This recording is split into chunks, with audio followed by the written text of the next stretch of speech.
Welcome everybody to the VOC Carbo Foundation's third talk of the year. Very excited to have Mansell Upham, who is a very renowned researcher, historian, writer, jurist. We are looking forward to his very interesting talk today about the Jonker Rebellion and its South African aftermath. So, yeah, without further ado, I'll let you take over, Mansell. Thank you. All right. Thanks, Alex. All right. All right. I'm going to move fairly quickly then. So this talk will center, and I use the word deliberately, will center on a rebellion that happened in Batavia, present-day Jakarta, in 1689, involving a man called Jonker van Manipa, and he was, of course,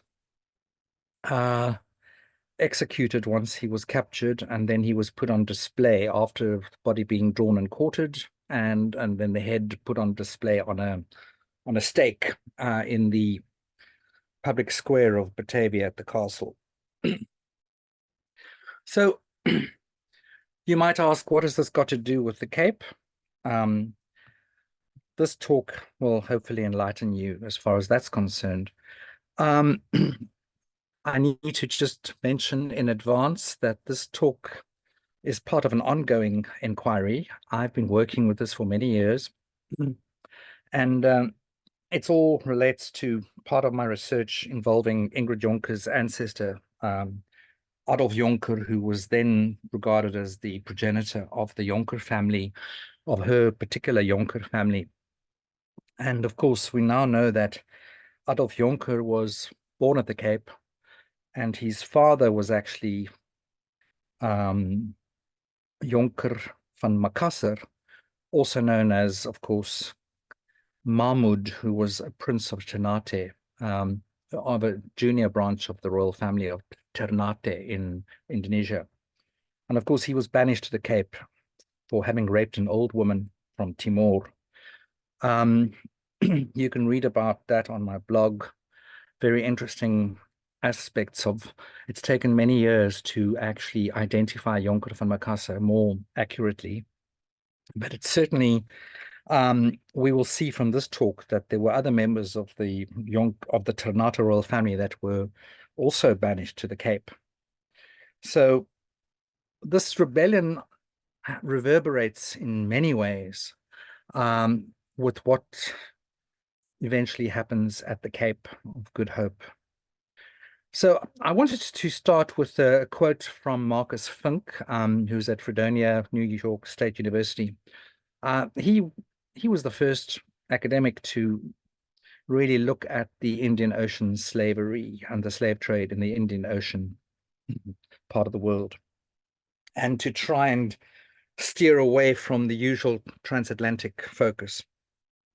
And just also, once again, context is important here. This quote is taken from his essay on slavery in the Indian Ocean, and so the focus is really slavery, and he just happens to mention in passing the Jonker Rebellion.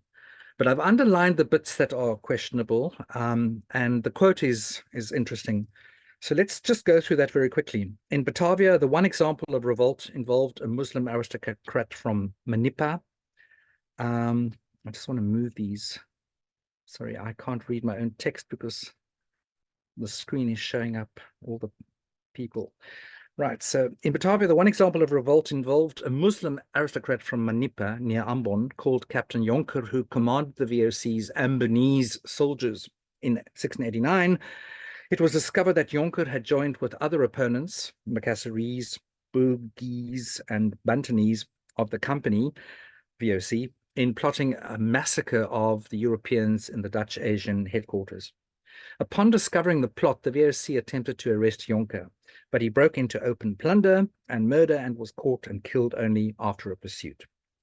His followers then fled inland to Kartasura, where they at first found refuge with the local Javanese ruler, Amangkurat II. A few months later, however, some 50 of the conspirators were handed over to the VOC, which summarily executed them. Apart from political, religious, and ethnic overtones, the Jonker revolt clearly had some elements of a social protest movement, since 31 of the conspirators' slaves were subsequently banished to Ceylon. So yes, this is, the reason that Fink shows an interest is because of the slaves of the conspirators being banished also to Ceylon. But his general assessment or telling of the rebellion is a little problematic because it seems to echo the VOC's viewpoint of the rebellion. So that would have been taken from the resolutions of the East India Council and, of course, the even the criminal records. So this rebellion, let's move on. And who was Jonker van Manipa? We know that he was born on the island of Manipa, but just to give you a broader background, the name Jonker was necessary to investigate very thoroughly because it's a name that crops up everywhere in the records. And we have Jonker van Makassar, of course, was the rapist prince and founder of the Jonker family in South Africa. And then you got, of course, Simon van der Stel's second son and Willem Adrian van der Stel's brother, Jonker Francois van der Stel, who was also known as Dom Francisco. And Jan de Jonker, the famous Cape Free burger, after whom Jonkershoek is named. He was from Königsberg, and of course, his background is interesting in so far as his wife was one of the first halfslag or mixed race Cape-born slaves and freed because of her hybrid status.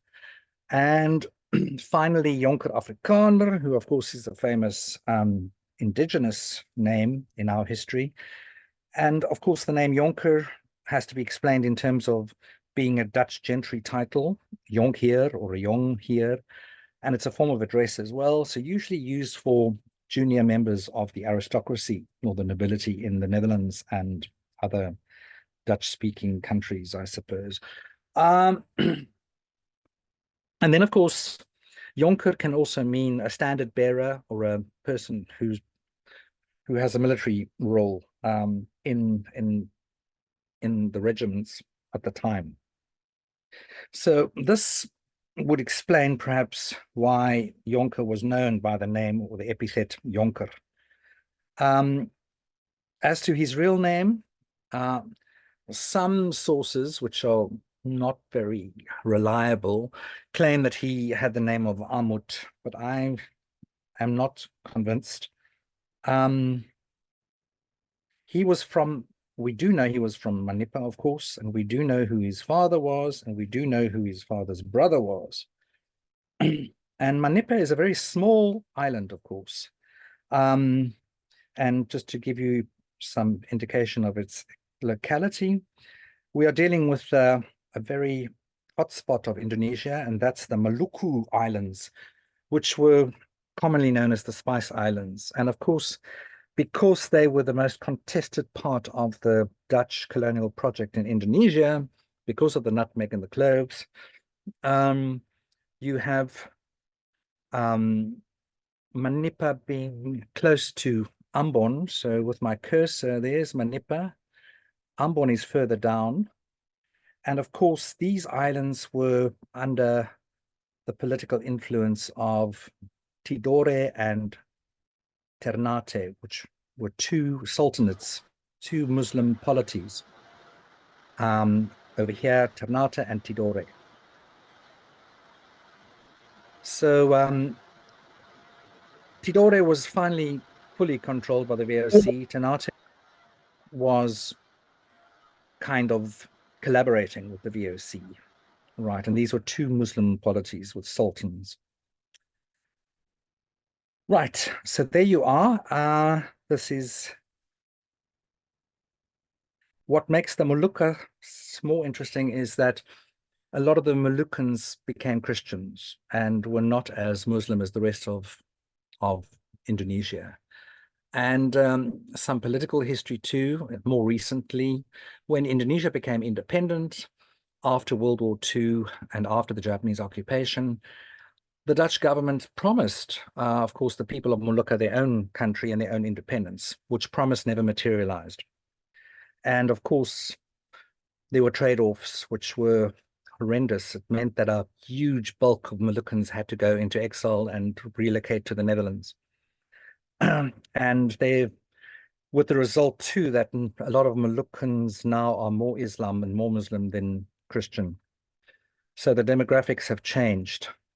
Now this is crucial too, because it also comes up in the life of Jonker van Manipa, who had a Christian family and who himself was a practicing Muslim. And the question, of course, is why did he never convert to Christianity if some of the family did, and why not him? Because he was also in control of Ambonese soldiers who were mostly also Christian. Right, so the Dutch built a fort on the island of Manipa called Van Tro, interesting name.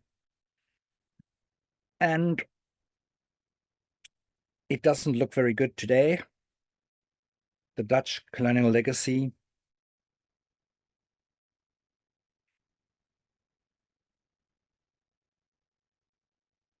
Okay, so Ambon and of course Manipa were under the influence of Ternate, right?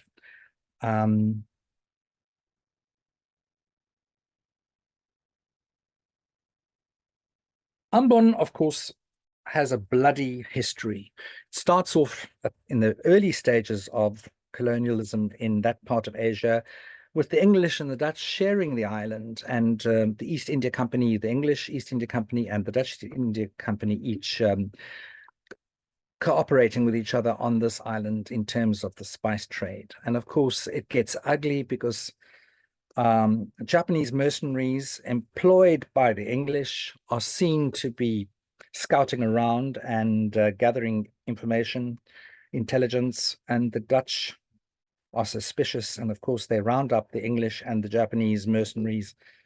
And of course, they torture them by using waterboarding, especially.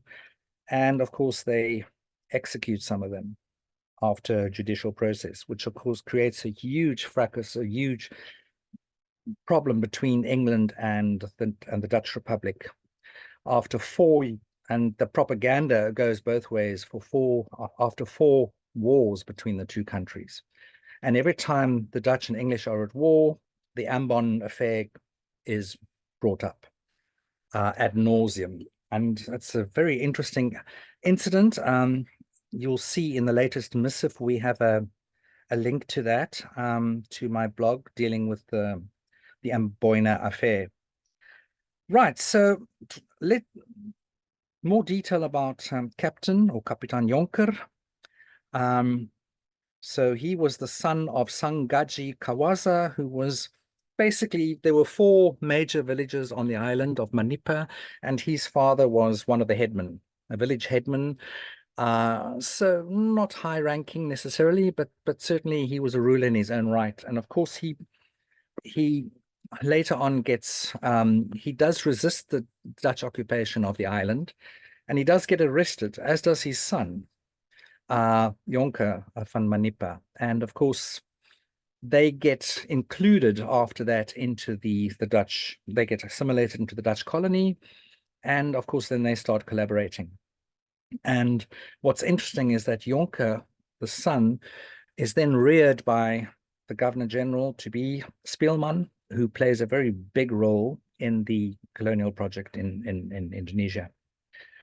But his family connections are more interesting. You'll see he was uncle to Zacharias Bintang, and of course, who was the son of Orang Kaya of van Manipa, so one of the nobles. And of course, David Bintang, the brother of Ahmad, also known as Captain Jonker. Right. So this name will come up again at the Cape. And then it gets more interesting. You'll see that from what I've been able to ascertain, Jonker had two wives. It's possible that they're one and the same person, but his senior wife was Kareng Konto or Krain Konto. Kareng and Krain are titles. They are royal titles. And I have a very, very strong suspicion that Kareng Konto was Sheikh Yusuf's wife. Right. After, of course, Jonker van Manipa is murdered. And that she comes to the Cape. Right. And this is just there. Some more genealogical information on the children. He had a son, or they had a son, who was a VOC soldier at Malabar, another son, Shakon, who was a VOC soldier at Sri Lanka, Ceylon today, Ceylon previously, now Sri Lanka. And of course, a young son called Silampon, who seems to have died from the smallpox, and a sister, Pitanella, who marries, of course, her cousin, Zacharias Bintang. Right, this is important. And Bintang was trying to sell one of his slaves to the Cape a lot later. So we do know that there was a network happening. And of course, another daughter who, of course, marries into the royal family. So these dynastic connections become very, very interesting and possibly explain why Jonker van Manipa was eventually exterminated and taken out of the picture. So he's born 1620, we think, on Manipa. That's confirmed. And he participates, and I'm going fast here because he participates in virtually every colonial expedition in which the Dutch increase their power in the Indonesian archipelago. So he becomes a notorious warrior who gets results and kills a lot of people, and helps the Dutch very loyally. And he's, as I say, every campaign that you can think of that happens, Jonker is there. He's part of the action. And this becomes crucial because obviously the question later is, why do the Dutch then decide to take him out? Right. So he has a long military career. He gets wounded, and he's even a one-armed bandit, as it were. He's a soldier of fortune. He's so successful that he actually, as the head of the Ambonese troops, he gets to have a whole regiment of multi-ethnic Indonesians who follow him and who help him. And the key point here is that, of course, his followers are coming from different ethnicities, Indonesian ethnicities, which becomes a problem for the Dutch later. So Spiel, his patron is Spielman, who eventually becomes Governor General. And this man is intriguing because he basically adopts Jonker and his brother. And that's why Jonker's brother becomes Christian. So Spielman is, just briefly, this quote kind of sums things up. corruption and abuse exposed. He arrests 100 innocent people. He sells free men as slaves. He authorizes pay for soldiers who do not exist. He underpays the pepper suppliers, and he embezzles money, and he's known for his debauchery. Now, corruption, of course, is common because it's something that human beings are innately imbued with, I suppose. So we have a lot of corruption going on in the VOC ranks, varying degrees, of course. That's not to say that Spielmann wasn't a competent administrator or an effective colonizer. He certainly has left his mark. So there's some details about him. I'm not going to go into all of that because that will these are well-known figures in the VOC hierarchy.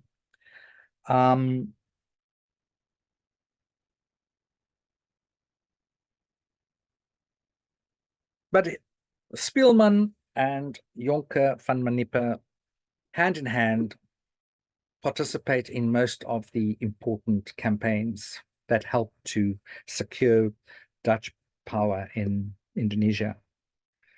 And he dies in 1684, which of course is a turning point for Jonker, because that's when he loses his support of Spielmann. And that's when the French military man Isaac de l'Hostal de Saint-Martin comes on the scene.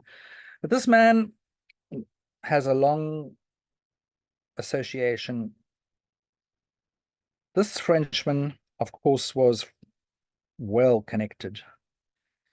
He, of course, was bosom buddies with Johan Bux, who was the second governor at the Cape after Isbrand Hosker. Simon, of course, becomes the third governor after he's promoted from commander. But Bux and van der Stel are related. This is important. And of course, Bux and Simon and Hendrik van Reede all were very, very close. And it's interesting that van Reede, of course, who comes as High Commissioner, VOC High Commissioner to the Cape, together with l'Hostal de Saint-Martin, we have wonderful accounts of their stopover at the Cape when the French Jesuits are also at the Cape. And we have some written accounts by the cross-dresser French Jesuit who meets them and also refers to their rather intimate arrangements, the three bachelors. And these people are linked, of course, to Johan Hedekoper, the Dutch burgomaster, and of course, VOC director. And this is crucial because van Reede, tot Drakestein, and of course, Hedekoper and Bux are, were keen botanists. And of course, with Rumphius and with Kempfer, all these big names, they were very active in the collecting of plant specimens and, of course, securing as many samples to then be sent to Patria, to the Netherlands. What I'm really saying here is that our French military man was a very sophisticated man. He was also a nobleman like Hendrik van Reede. And some accounts about Jonker van Manipa's fall from grace seem to indicate that, de l'Hostal de Saint-Martin had it in for Jonker van Manipa, and it had a personal grudge. And there is a very fascinating encounter between the two Jonkers, because Jonker van Manipa actually goes to the French military man and says, "You are a Jonker and I'm a Jonker, and we need to respect each other." And it's very clear that Jonker van Manipa was very aware of his status, and the right to appear with a parasol above him, which is very Indonesian, of course. It's a status symbol. But the fact that he calls the Frenchman a Jonker like himself is basically saying, we're on the same level. Don't mess with me and I won't mess with you. So I think the personal grudge does come out, but there's more than meets the eye. It would be too simple to say it was because he was disliked by the French military man. Personal grudges don't quite work in the Dutch VOC context. I gave a talk a while back for the Genealogical Society of South Africa about the VOC commissioners and the legal system of the VOC, and using the councils of justice and the councils of policy to make policy, and also being overruled by visiting commissioners, and the fact that these people were operating within a legal system, so they were accountable to a certain extent in terms of their own rules, and that's quite important to know. So I don't think that de Lostal and Sam Martin would have been able to exercise too much personal power and get away with it. But it is intriguing to know that after Spielman dies, his successor, Campees, was a pretty ineffectual governor general and quite weak and sickly and bad eyesight and didn't really join all the meetings. So he was bypassed to a certain extent. It's also curious to know that it was in Campees's time that my Klaasje van Angola, the Angolan fruitvrouw from the Cape, who had been sent out to accompany Van Helsting and his wife with her pregnancy, was then sent back to the Cape from Batavia at that time. So why I mention this is I want to really bring home the fact that people were moving between Batavia and the Cape quite frequently, and word gets around and people got around. So we must not for a moment think that the Cape was so isolated. On the contrary, I think it was a real hub. So, right, the problem here is with Jonker's fall from grace. The more I think about it, what's interesting about after becoming so successful as a warrior and helping the Dutch, they turn on him. And of course, why the volte-face? Why the sudden 180-degree turn? And why do they send troops into his kampong and killed him and his followers?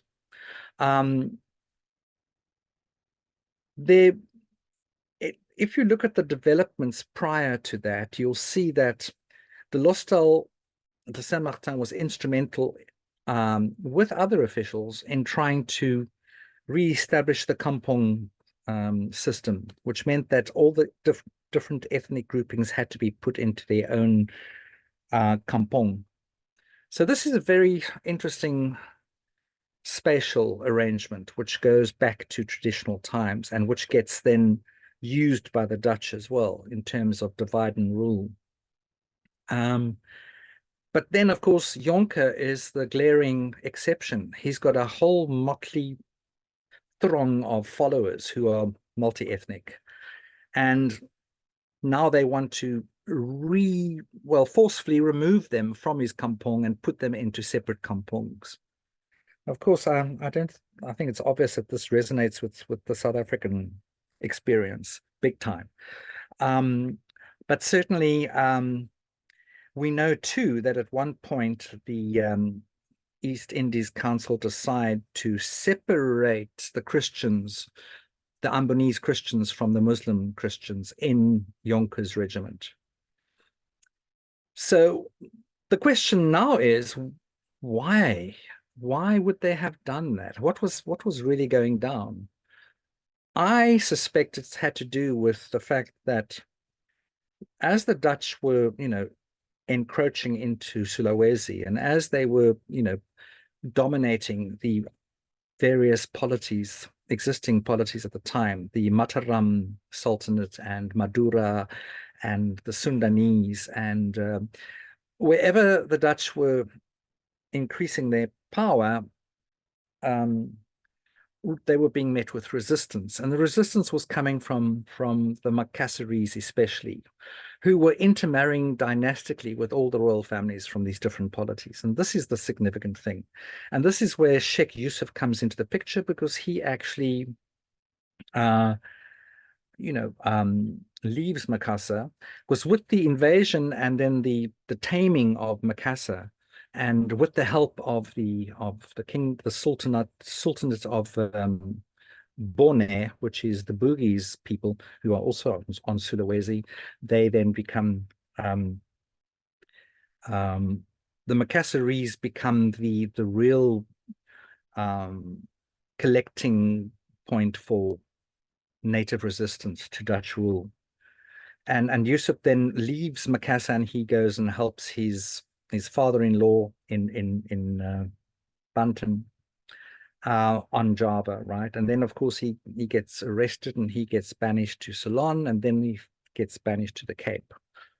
So this is very interesting, because I do believe that he was taking Jonker's widow with him as wife. Okay. So I have read various accounts on Jonker's fall from grace, and one historian sees it as a personal vendetta, which is plausible, but not the full picture. I would go even further and suggest that maybe the reaction of the Dutch to his demise was really what the Japanese call machupompu, which is a very strange word or concept, and that's match pump. So match pump in Japanese is a concept where some person creates consternation deliberately, wreaks havoc, and then steps in to fix the problem. So it's a kind of a decoy, and it's a more sophisticated form of virtue signaling. So I think this is what was happening, and I would make a strong case for such a strategy, that the Dutch decided to discredit Jonker van Manipa as much as possible by creating stories about his lack of loyalty, and that he was building his own, and that there was a conspiracy to kill all the Dutch. And because the evidence is not, there's not such a lot of evidence pointing to that at all. In fact, it would seem that Jonker was quite surprised when they broke into his kampong and they killed him. He wasn't quite ready for that. So yes, there's a lot of intrigue involving the killing of Jonker van Manipa. So what's significant too, when Jonker van Manipa is executed, and not so murdered really, it wasn't a formal execution in public, right? They sent the troops in and they butchered him and some of his followers. But the council that sign the resolution include Abraham van Riebeeck, Cape-born Jan van Riebeeck's eldest son, who later also becomes Governor General. And of course, Johan van Horen, who is van Riebeeck's son's, Abraham's daughter marries, of course, Johan van Horen, and they stop at the Cape as well. So, and significantly, Van Horen has a Chinese physician, which of course is important in terms of the relationship that the Van Horens had with the Chinese community in Batavia. And of course, Falconer. And you'll see from the latest press statement or media statement from the VOC Foundation, we put out a piece on the Chinese massacre of 1740, which is also intriguing, because we have to ask the question, why was there so much Chinese xenophobia at the Cape during the Barbary Rebellion, which was in 1739, 1 year before the actual massacre of the Chinese in Batavia? So another very interesting question that needs answering.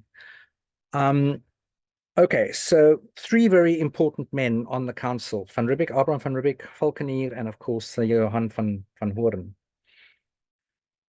It's significant that Van Hoorn, after Jonker van Manipa's death, Van Hoorn takes over a lot of Jonker's expropriated property, which include a sugar mill and, of course, include lots of plantation land. And he becomes very, very wealthy as a result. So, as I say, a lot going down there, which is not just all about de l'Hostal de Saint-Martin and his personal vendetta. There seems to have been real concern about Jonker van Manipa's increasing wealth and status and power. And the fact, I suppose, that he was a Muslim as opposed to his Christian family, a practicing Muslim. So right here we have the resolution, the actual resolution, and as you can see, it is signed by Willem van Oudthoorn, Martinus Pitt, Johan van Hoorn, Mint Witkleef, J.S. Basink, Abraham van Riebeeck, and of course Valkenier. Right, so now we are left with another interesting aspect of Jonker van Manipa, his legacy. He has a purported shrine or grave.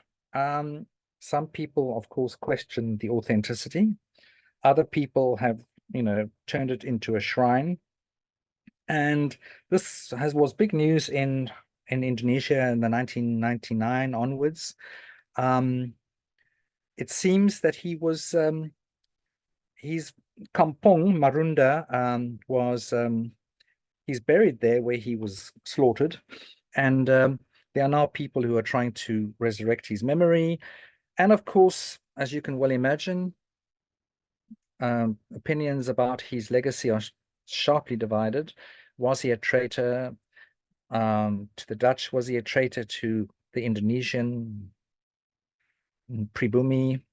Because this is a problem in modern day Indonesia, the whole question of real Indonesians as opposed to later Indonesian arrivals, the Chinese, that is.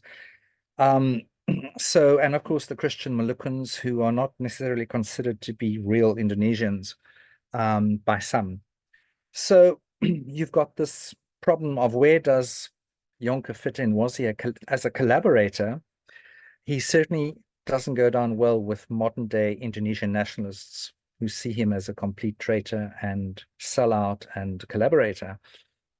Then there are those, from the more Dutch perspective, who say that he was a glorious hero and he should be remembered for all his wonderful military accomplishments. Yeah, it's an open question. Where do we have similar issues in South Africa with Crotoy? Was she a collaborator? Was she an indigenous heroine or hero that should be honored as such? Was she really the peacemaker that some people make her out to be?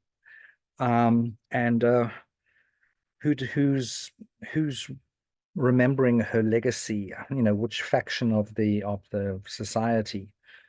The renaming of Wilcox Building at Stellenbosch University with Crotoy is very intriguing because, the question has been asked, what's her connection to Stellenbosch and to the university? And at the same time, why was the renaming ceremony focused on just the so-called Cape Coloured community, or even more specifically, Khoisan revivalists? And why did the white component of Stellenbosch University kind of promote this as a tokenist renaming rather than embracing her as one of their ancestors, of which, of course, that's Eva's real legacy. She has mostly white descendants today. So yes, you can imagine how controversial this would be in Indonesia too. Where does Jonker van Manipa fit into the scheme, into the modern day political scheme of things? So aftermath, as I've mentioned, Jonker van Manipa's properties expropriated and re-divided. there's a wonderful article by a Chinese academic, Xu, on VOC land commodification, and of course how the land ends up in the hands of Van Hoorn. Just to give you some idea of where his kampong was, would be here to the right. So you've got the castle and the center here. And then to the right along the coast, land here was given to Jonker for all his military exploits. As Marunda is the name of the place. Sadly, if you want to know a little bit more about, so there's one of his plantations and land that was granted to him. And of course, this is how Marunda looked a few years ago.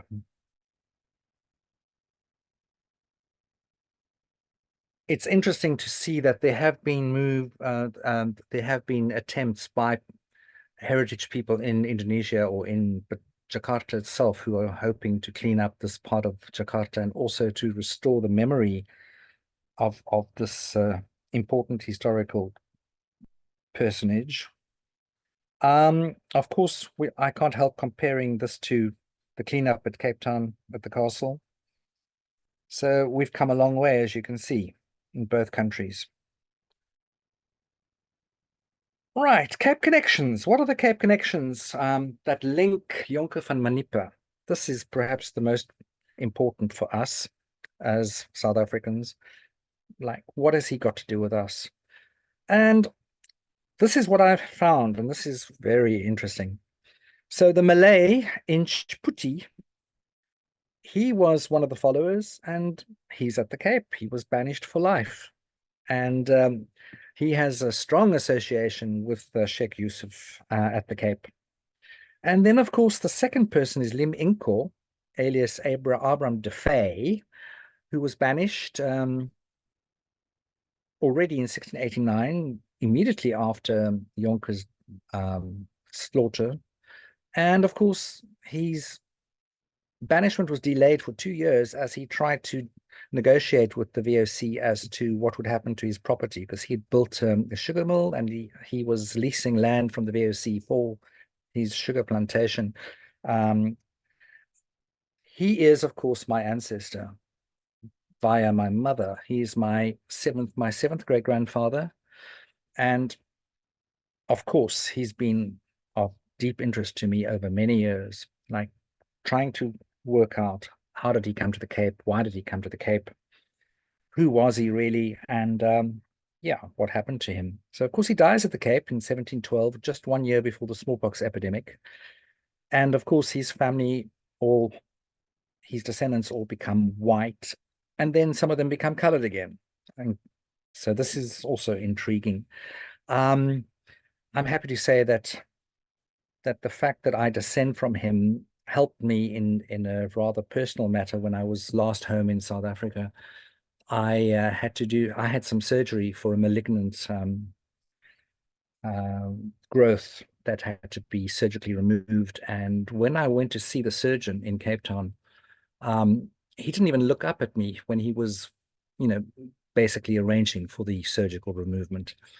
And I was so irritated and so annoyed and so dehumanized that I said to him, "You do know, of course, that we are related."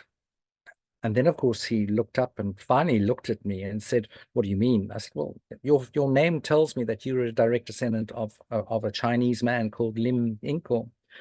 And then I gave him the whole background. And of course, that changed everything because I got such good service from him after that. Yeah, so thank you, Lim Inko, for that connection.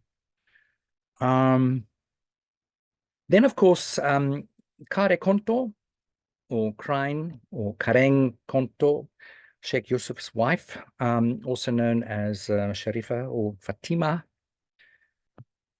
She was at the Cape, and she is, of course, enumerated as one of the two wives of Sheikh Yusuf. And then it gets more interesting because I think you'll see from my blog, I've written about the Raja of Tambora, the exiled, twice exiled, by the way, to the Cape, Raja van Tambora's, and his wife was Sheikh Yusuf's daughter, and probably Fatima's daughter. And then, of course, we know at the Cape the presence of three Ternatan princes. Kachil. Kachil is another noble title. Muda Gerontale, and of course Kachil Insigne Gugogu van Limboto, right? Also Gorontalo, which is part of Sulawesi. And then, of course, the rapist prince, Jonker van Makassar, who then, of course, is also known as Kaichul Mamut and Prince of Kalamata. So the Kalamata branch of the Ternatan royal family feature very prominently in some of the campaigns to weaken Makassar and other Indonesian polities at the time, which is the reason why these two princes are banished. And then ultimately, of course, the younger prince, the rapist, is also banished, but for a more personal. He was an embarrassment to the family, which was then collaborating with the Dutch. And of course, having raped a woman, an old woman at that, he was then removed at the request of the royal family. And of course, he ends up at the Cape, where, as you know from my research, he started running a brothel as well at the Cape, and then he was relegated to Robben Island, where he dies.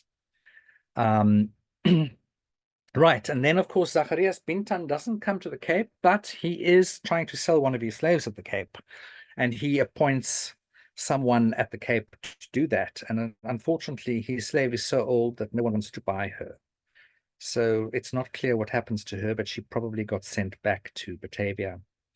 And then, of course, the connection to the Van Riebeecks, to both Abraham, who was then who became Governor General, and who was born in Cape Town, of course, and of course Johanna van Riebeeck, his daughter, who then marries Johan van Hoorn.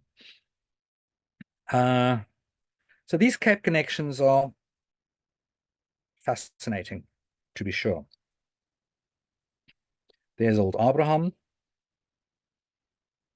Now, just a point about the Indonesian political exiles and the establishment of Islam at the Cape. This is a very intriguing topic on many levels. Sheikh Yusuf is always the man accredited for establishing Islam at the Cape. I think it's more complex than that, and certainly, he played a major role, of course, and his shrine helped to create that impression, and to secure that impression, I would say. But it seems to me that the first wave, of course, would have been 1667, when we had three banished holy men. And of course, it would explain why Constantia then becomes an important Muslim enclave. And the second wave, of course, would be the nobility that get banished before Sheikh Yusuf, who can come in 1681, and there's a huge entourage, and it was quite an interesting time because one of them runs amok and of course dies in the whole amokness of it all. He and it's quite a messy business which Simon van der Stel has to clean up, and of course they most of them return eventually, and then you have the third wave, which is Yusuf himself and his whole entourage, who then come from Ceylon.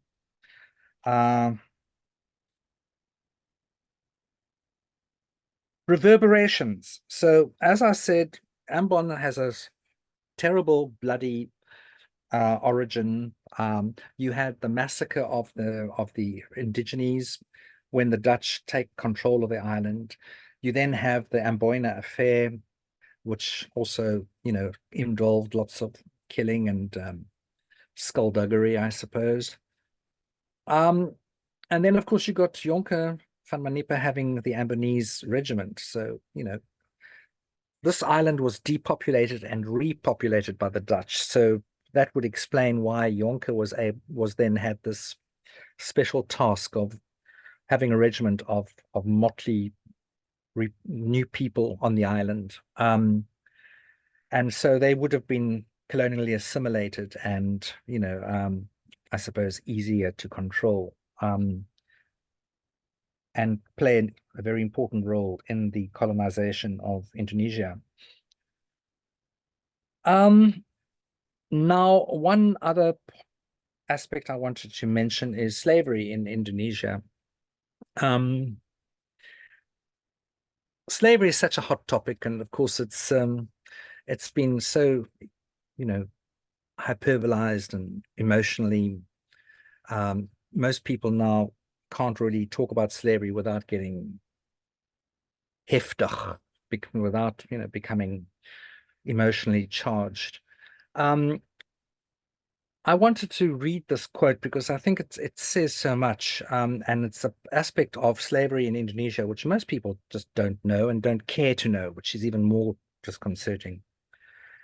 But during the time that Jonker van Manipa was active as military commander, you had all the dispersion of all these groupings, Makassarese going onto Java, and you've got the Butonese ending up also on Java. And, you had, if you read the resolutions of Batavia at that time, there were a lot of these people that were roaming around Java and causing lots of problems in terms of, attacks and slavery. This is the thing. So you've got, let's just read this quote because it's worth reading. The Bugis are slaves and slavers. This is Robert Ross from early records of outsiders. The Bugis who inhabit the southwestern peninsula of the island of Sulawesi, they emerge as important traders. And of course, they also become slave traders. And they follow in the footsteps of the Malay and, of course, the Javanese. The Malay operating from, of course, Malacca, which was Van Riebeck's second posting or third posting. It was, of course, in Japan. But then after the Cape, he then goes to Malacca, which is now Malaysia, part of Malaysia. So the Bugis traders become interesting because the name Bugis really refers to the people who were trading the slaves, and the slaves were also called Van Bugis. So, of course, this creates the problem of how Buginese were the Buginese slaves, so-called. And I would venture to say that a lot of the Buginese slaves were not really Buginese, but they'd been sold by the Buginese. But of course, slavery was happening in all directions, so there would have been Buginese that would have also been enslaved and then sold and redistributed and etc., etc.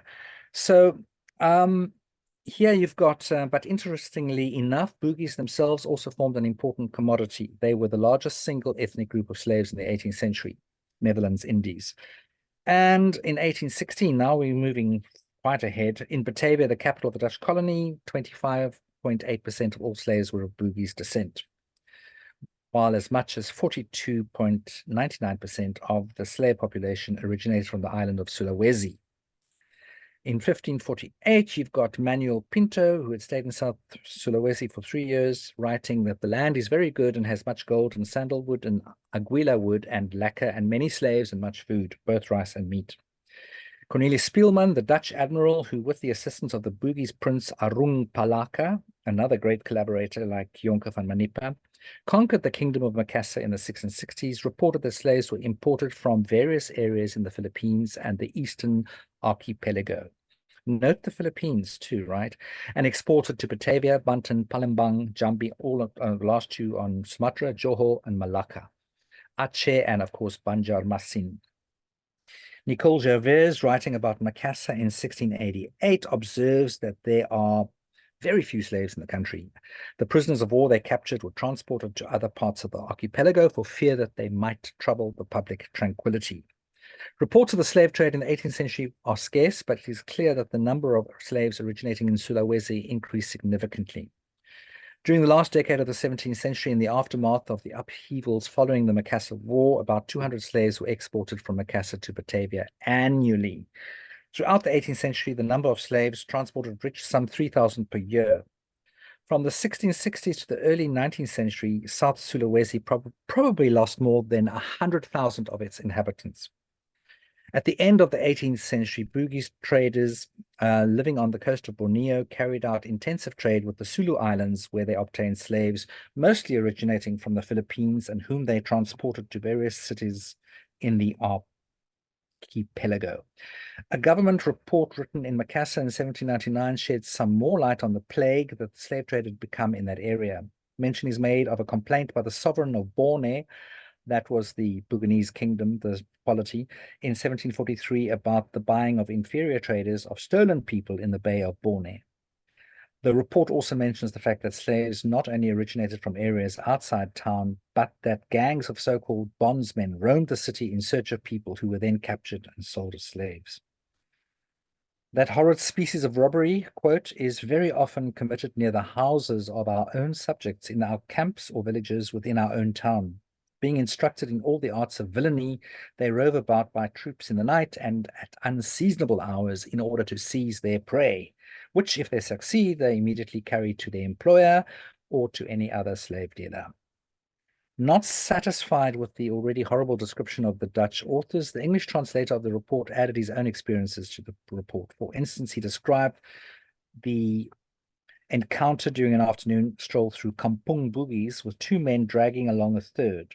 The third appeared to be a Bugis man who was about to be killed by his kidnappers because they had not succeeded in selling him as a slave. To save him, von Stubenvoll, the translator, bought him from the two men and afterwards set him free. During the 19th century, the number of reports by travelers in South Sulawesi increases, and so do the descriptions of instances of slavery. James Brooke, the famous White Raja of Sarawak, in his description of his visit to the Bugis kingdom of Wajo, mentions the story of a 10-year-old boy who, ordered to carry the baggage of a visitor, was subsequently sold as a slave to the kingdom of Sidereng by that same visitor. In 1879, Charles Bock, a Norwegian explorer, characterizes the Bugis port town of Pare as a regular slave nest where good-looking young girls are sold for 20 to 50 guilders each. One of the most poignant descriptions of both Bugis slavers and slaves in Singapore was given by the famous Malay author Abdullah bin Abdul Qadir Munshi in his autobiography, Hikayat Abdullah. And of course, Abdullah means slave of God. Interesting name. One day during the season, when the Bugis come to Singapore, I saw 50 to 60 slaves, male and female, being led by a Bugis man round the town. Among them were old and young, some carrying babies, some sick. They were herded along by a Bugis driver, holding in his hand a cane with which he struck at them here, there, and everywhere. I went up to the man and said, "Oh, of what races are these people?" And he pointed them out to me, saying, "This is a Manggarai family. Here's a man from Manda." The next morning early, I went to the harbor to have a look. When I reached the boat, I found it full of slaves, about 300 men, women, and children. Some of the women were heavy with child. That is to say, their hour had almost come, and seeing them, my heart was moved with compassion. They were being handed rice in coconut shells and water in bamboo scoops, just as one gives food to dogs. The man who owned these slaves behaved like a beast, shameless and without fear of Allah. The younger girls hung around him while he behaved in a manner which it would be improper for me to describe in this book. For anyone who wished to buy these slave girls, he would open their clothing with all manner of gestures, of which I am ashamed to write. The slave dealers behaved in the most savage manner, devoid of any spark of feeling, for I noticed that when the little children of the slaves cried, they kicked them head over heels and struck their mothers with a cane, raising ugly wheals on their bodies. The majority of the female slaves were Balinese and Bugis. They were bought up by men of all races, Chinese, Indians, Malays, who took them to wife and whose numerous progeny are here to the present day. Right, sorry, that's a long quote, but honestly, I think it's so insightful. So, also what's interesting is the question of to what extent was Indonesia, the archipelago, Islamized at the point that Jonker van Manipa was doing his thing? I think that's a question that still needs a lot more discovery. And it also explains, of the movement of people and throughout the Indonesian archipelago, people who were fleeing, people who were being diasporized, people who were being sold, people who were running away from the military campaigns that were taking place. Right, which brings me to another very interesting question, and that is the kampong stelsel, the kampong system. In terms of spatial stratification and socio-spatial inequalities, this is a hot topic nowadays with academics. Kampong is the word we use, right? It's interesting for me in terms of how we view our own history. Bulkaap is considered to be, a very old Muslim enclave of Cape Town. My research is showing a very different picture, and I think Bulkaap only really comes into its own during the British period of colonization. Certainly it was land that once belonged to Jan de Waal, who was my ancestor as well, many others. And when he first, of course, acquires Skotse he does build houses and he does rent them out, but not necessarily to ex-slaves, not at all. That comes later. And I think we can see from the 1800 opgave, the 1800 census, we can see the first occupants that are Muslim. So it's very late. Bulkaap has a long history, and it certainly does not start with the Muslim community. So that needs to be revisited and looked at in more detail. And then I've spoken about Van Horen's sugar plantation and Chinese collaboration and land expropriation. There's all Van Horen. Growth of Islam at the Cape. I've mentioned the 3 waves or the 4 waves of Muslim exiles that would have set the scene. As I say, many of them returned. So the real Islamization of Cape Town starts during the British period. And that's another aspect that needs to be looked at. But there's no doubt that the remnants of these exiles did leave their mark, and they did plant the seeds of Islam at the tip of Africa. So we've spoken about Jonker's followers and their exile to Ceylon and to the Cape. And just as a matter of interest, rebellions. This is another interesting exercise. At the Cape, we had other, exiles that were involved in rebellion, and Amsubu was one. He was from Timor, also my ancestor, among also of many other South Africans. He, of course, he has 3 granddaughters from whom descend the Jagers and all the Erasmuses, and of course the Blom family. 3 sisters that married 3 stamfathers, all granddaughters of Amsubu, who dies as a pauper in the company gardens in Cape Town. It's interesting why I mention him is because, he never seems to have been accorded the same respect as other Muslim exiled nobility who were, housed at Rustenburg, who were taken up into Willem Adrian van der Stel's household, and who were given maintenance monies, etc., whereas Amsubu dies a complete pauper. In fact, he dies a bergie, a burgie in the Cape Company Gardens. But there might be an explanation for that too, insofar as, like the rapist Prince Jonker van Makassar or Mahmud, he also ran a brothel, and he was pimping his daughters, so his 2 daughters. So I think, the Dutch response to the man's morals might have played a role in, their lack of status being allowed at the Cape as political exiles. Right, and then I've mentioned the Barbier Rebellion and the xenophobia that was prevalent at the time. If you read Etienne Barbier's petition, it's very clear that there was a strong anti-Chinese tone to the whole thing.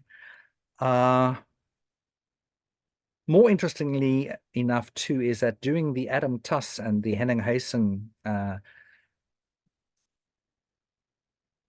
revolts against the Van der Stels, you have a very strange petition that gets sent to Patria, where, of course, the free burghers, some of them, only a handful, make it their business to highlight the danger of Hamseblut and of the slaves and of the Hottentots, the Khoi, who are perceived to be growing in numbers and growing in threat, as a threat to the colony. I suspect, remember, this is happening. Jonker van Manipa, 1689, of course, is taken out in 1689. So that very soon after that, you have this strange petition about Hamseblut at the Cape. So, of course, this is speculation, but I think we can make a strong case for Cape awareness of the Jonker Rebellion and the fears that had been, hyped up at that time, rightly or wrongly, but certainly it was uppermost in people's minds. So they would have used that also for their own ideological purposes when they were petitioning the Heren 17 and, of course, Patria. Okay, I'm going to end with a poem by Louis Leipold. We have another interesting parallel with Elberfeld, who was, of course, of Siamese or Thai extraction and a Christian, German father and a Siamese mother. He was also executed and put on a stake, his head, his skull left to rot, in the same fashion as Jonker van Manipa. And of course, this was a little later, but also accused of starting a rebellion. And of course, it's interesting. I would love to know whether Louis Leipold ever knew of Jonker van Manipa, but he certainly knew about Elberfeld because his skull was still on display until World War II. And he writes a very poignant poem about Elberfeld's death. And I suppose the most haunting part would be, I think, written below the skull was, hier sal geen mens of plant of saai of oes, hier sal geen mens of bid of almoes soek. Bly dit vir altyd aaklig en verwoes, 'n vlek op aarde, want dit is vervloek. Very interesting where he also says that Pieter Elberfeld, jy het probeer, jy het verloor en het jou skuld betaal. Geen een, nog patriot, nog ploert, kan meer dan na verlies die donker in te dwaal.